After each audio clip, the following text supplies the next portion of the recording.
Dès sa publication, le roman des aventures du chevalier Des-Grieux et de Manon Lescaut est jugé immoral, censuré, saisi, brûlé à 2 reprises. Vous connaissez peut-être le marquis de Sade qui a donné son nom au sadisme, faisant de la transgression une véritable philosophie de vie. Pour lui, Manon Lescaut est un modèle d'écriture romanesque. Manon Lescaut est remplie de ces scènes attendrissantes et terribles où la nature frémit d'horreur. Voilà ce qui, dans la postérité, assure à Prévost une place où ne parviendra nul de ses rivaux. Quoi qu'il en soit, les aventures de ce couple ont impressionné les contemporains. Cette jeune fille perdue qui se prostitue pour vivre dans le luxe et les divertissements, ce jeune homme qui triche pour entretenir sa concubine et tue pour la sortir de prison.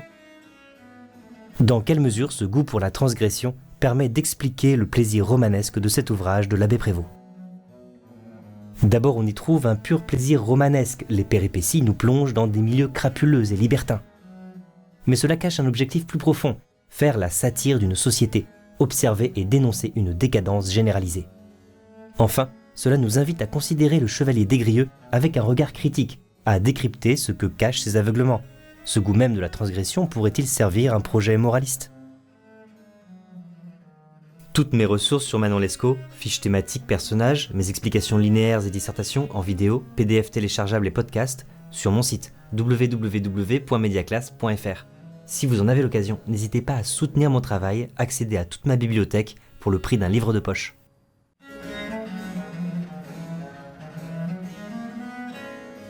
D'abord, en ce début de XVIIIe siècle, le roman a une mauvaise réputation, mais il devient de plus en plus populaire et deviendra le genre majeur au XIXe siècle. Manon Lescaut atteste bien cette évolution du roman qui va permettre d'aborder des sujets jusqu'alors mis de côté. Ce roman nous invite à partager les mésaventures d'une prostituée, pour laquelle on éprouve un mélange d'empathie et de méfiance. Où trouver un barbare qu'un repentir si vif et si tendre n'eût pas touché?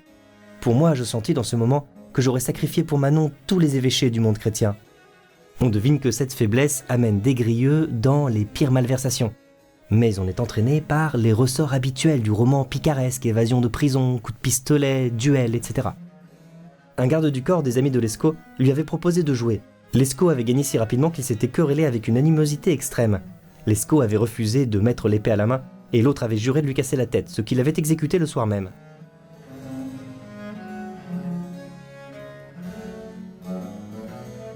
Dès l'avis de l'auteur, l'abbé Prévost suscite notre curiosité en nous présentant un personnage paradoxal. Si le public a trouvé quelque chose d'agréable et d'intéressant dans l'histoire de ma vie, j'ose lui promettre dans la conduite de Monsieur Des-Grieux un exemple terrible de la force des passions, un contraste perpétuel de bons sentiments et d'actions mauvaises. Ce qui capte l'attention de Renoncourt et la nôtre, c'est d'abord un convoi de prostituées. Cette curiosité confine au voyeurisme.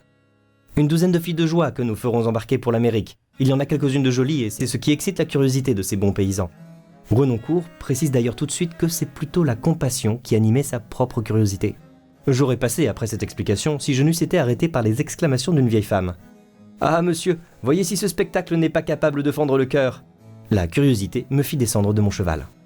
L'abbé Prévost préserve nos scrupules grâce au personnage de Renoncourt, qui écoute Des-Grieux, lui vient en aide et se comporte toujours comme un parfait honnête homme. Des-Grieux a alors toute la liberté de se présenter comme une victime des passions.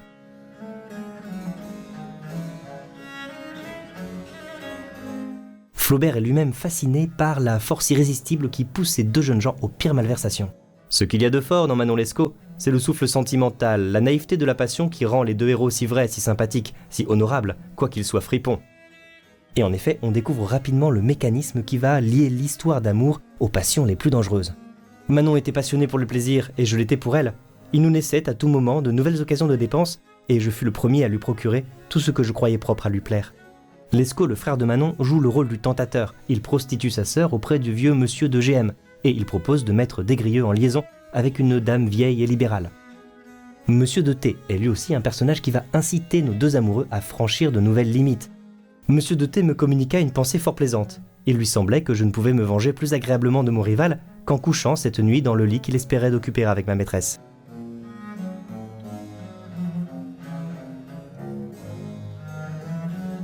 Ces deux tentateurs appartiennent à deux classes sociales opposées, mais complices dans le crime. Cela nous laisse déjà deviner que ces transgressions, au-delà du simple plaisir romanesque, participent à une véritable satire de la société de ce début de XVIIIe siècle.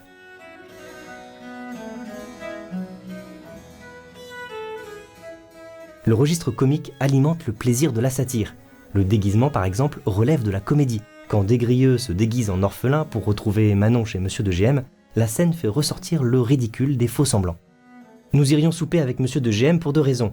L'une pour le plaisir d'une scène agréable en me faisant passer pour un écolier frère de Manon, l'autre pour empêcher ce vieux libertin de s'émanciper trop avec ma maîtresse, par le droit qu'il croirait s'être acquis en payant d'avance. Des-Grieux est souvent appelé chevalier, mais il est bien éloigné des images traditionnelles du chevalier. La plupart du temps, l'héroïsme du personnage est mis à mal. Je saute sur mon épée, elle était malheureusement embarrassée dans mon ceinturon. Les archers, qui virent mon mouvement, s'approchèrent aussitôt pour me la saisir. Un homme en chemise et sans résistance. Ils m'ôtèrent tous les moyens de me défendre.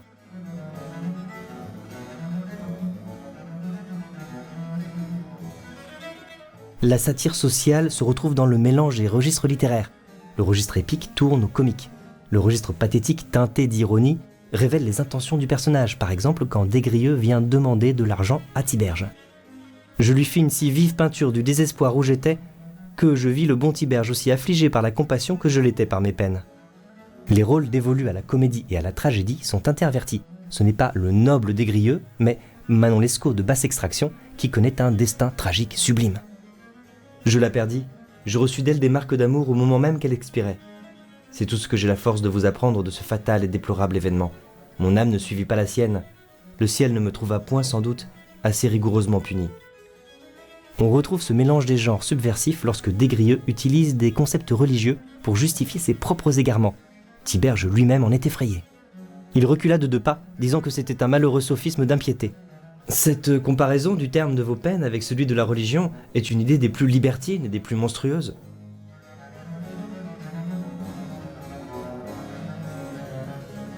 Dans ses égarements, Des-Grieux représente même toute une génération. Il le dit lui-même quand il s'apprête à rencontrer Monsieur de T.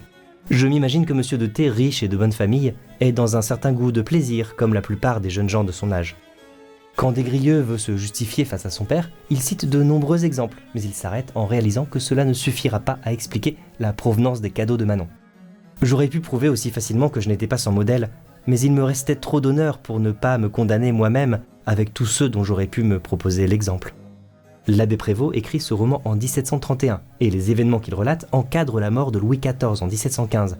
Il fait la satire de la fin d'un règne, de la décadence d'une société. Et sans le savoir, il fait déjà l'état des lieux d'une France pré-révolutionnaire.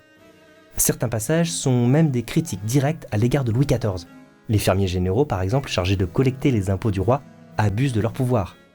Il avait fait sa déclaration en fermier général, c'est-à-dire en lui marquant dans une lettre que le paiement serait proportionné aux faveurs. L'hôpital de la Pitié-Salpêtrière, une institution de Louis XIV, renforce cet ordre social écrasant par la maltraitance et l'exclusion. On devine que Manon Lescaut a subi des sévices dont elle n'ose pas parler à son amant. Elle me parut pâle et maigrie. Elle m'assura que quelque touchée qu'elle fût de cet accident, sa pâleur ne venait que d'avoir essuyé pendant 3 mois mon absence.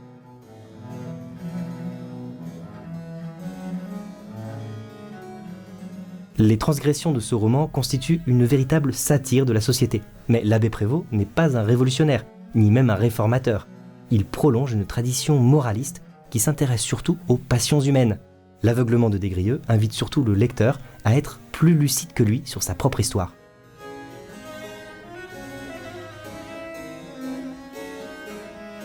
L'auteur nous annonce ses intentions dès son avis de l'auteur. Des-Grieux, personnage aveuglé par ses passions, n'est pas un modèle. J'ai à peindre un jeune aveugle qui refuse d'être heureux pour se précipiter volontairement dans les dernières infortunes. Mais Renoncourt précise bien qu'il retranscrit le récit de Des-Grieux sans le juger. Il laisse donc tout le loisir au lecteur de l'écouter d'une oreille critique. J'écrivis son histoire presque aussitôt après l'avoir entendue. Rien n'est plus exact et plus fidèle que ce récit auquel je ne mêlerai jusqu'à la fin rien qui ne soit de lui. Il est alors particulièrement savoureux de relire ce récit en connaissant la fin. Quand il raconte sa vie, Des-Grieux rentre tout juste des Amériques. Il a enterré Manon, il sort d'un procès et se rend à l'enterrement de son père. L'auteur va même, de façon presque imperceptible, orienter notre jugement.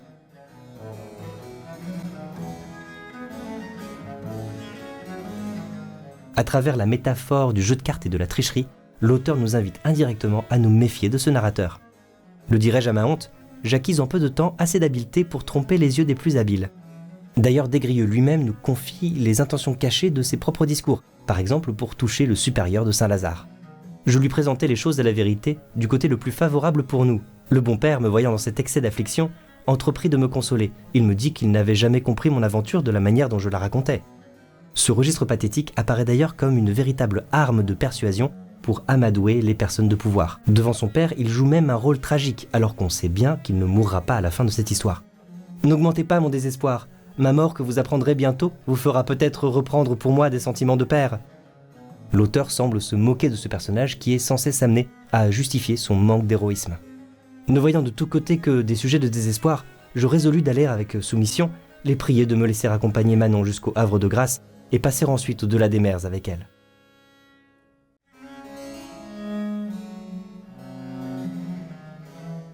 Et pourtant, certains passages nous laissent entendre que Des-Grieux aspire à une certaine sagesse. On dirait bien que ces questions sont partagées par l'auteur lui-même. L'amour est une passion innocente. Comment s'est-il changé pour moi en une source de misère et de désordre, qui m'empêchait de vivre tranquille et vertueux avec Manon? Pourquoi ne l'épousai-je point avant que d'obtenir rien de son amour? Un début de réponse se trouve dans l'évolution du personnage de Des-Grieux arrivant au Nouvelle-Orléans. J'avais perdu à la vérité tout ce que le reste des hommes estiment, mais j'étais maître du cœur de Manon, le seul bien que j'estimais. Vivre en Europe, vivre en Amérique, que m'importait-il en quel endroit vivre si j'étais sûr d'y être heureux en y vivant avec ma maîtresse? C'est un lieu commun de l'époque, le contemptus mundi, c'est-à-dire que le mépris des choses du monde mène à la tranquillité de l'esprit et au salut de l'âme. On voit ici que l'amour conduirait naturellement à cette sagesse, s'il n'était empêché par l'ordre social. Je serais heureux avec l'amour de Manon, avec l'affection de mon père, avec l'estime des honnêtes gens, avec les biens de la fortune et la tranquillité de la vertu.